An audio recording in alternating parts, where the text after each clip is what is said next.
Hi, I'm Elizabeth Meyer and I'm covering FedEx for my company analysis. So right on my first page, title page.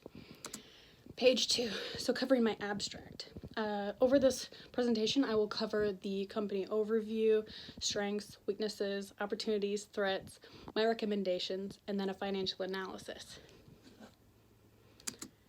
So the company overview, it's a courier delivery service originally known as Federal Express Corporation by Fred Smith, started in 1971.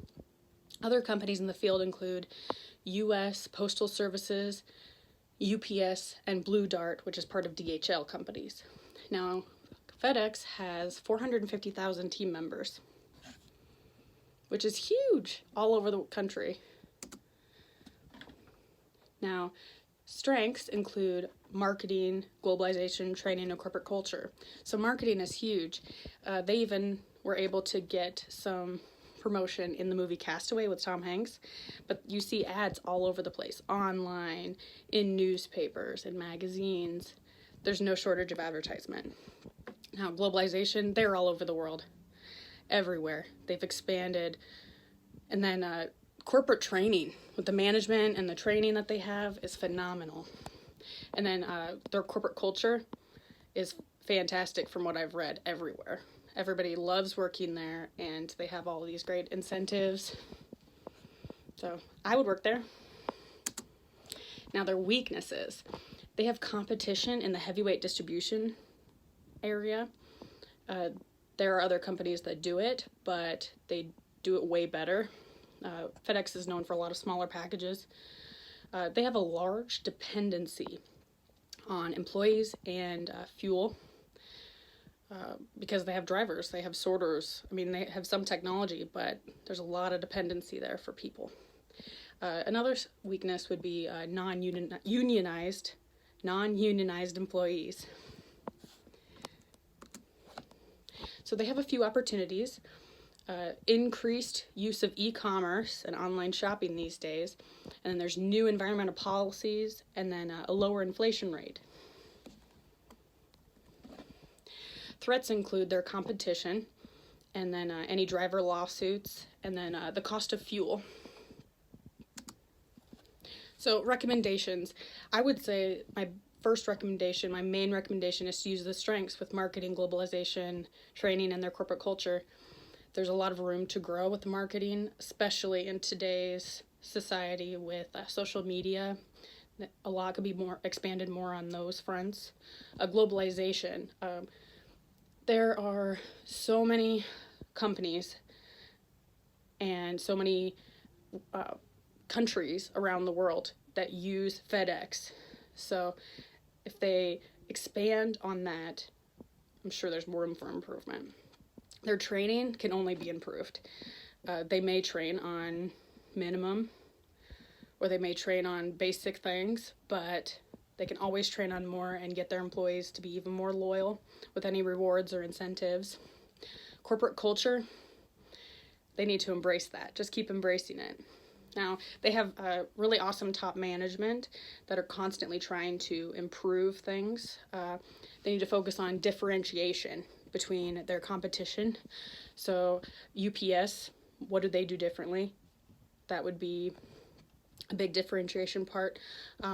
Encouraging a union to start so that negotiations are easier between the company and the union and employees. And provide any rewards and incentives. Makes the company's employees happy. Other recommendations, if they invest in and expand on internet technology.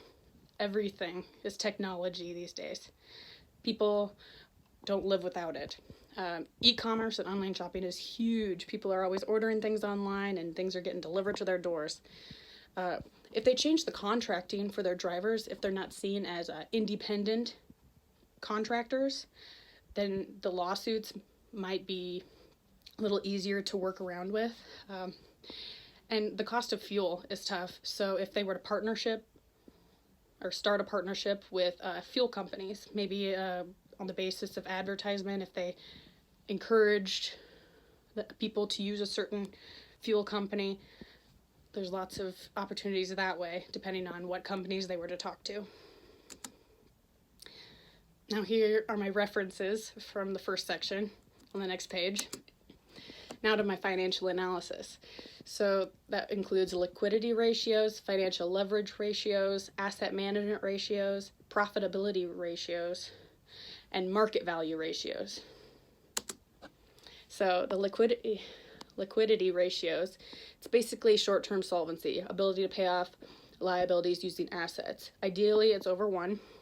So the current ratio is 1.39, and that involves the current assets and liabilities. And then the quick ratio is 1.33 and involves current assets, liabilities, and inventory. And all the numbers are comparable to the industry. So financial leverage ratios, it's how much of these assets are how much of the assets are financed by debt, how much is financed by equity. So the total debt ratio is 0.63 and the debt to equity ratio is 1.7. The lower the better, and ideally it's lower than 1. And both of these are comparable with the industry. So asset management ratios, how well firms manage assets, basically. How many times a year that company sells the entire inventory, and how many days on average the inventory is on hand before it's sold. So the inventory turnover is 90.79 and receivables turnover is 4.91. And this is average for industry and competition also. Profitability ratios, a measure of firm's net income. Profit margin is 6.96%. The ROA is 8.74% and ROE is 23.55%.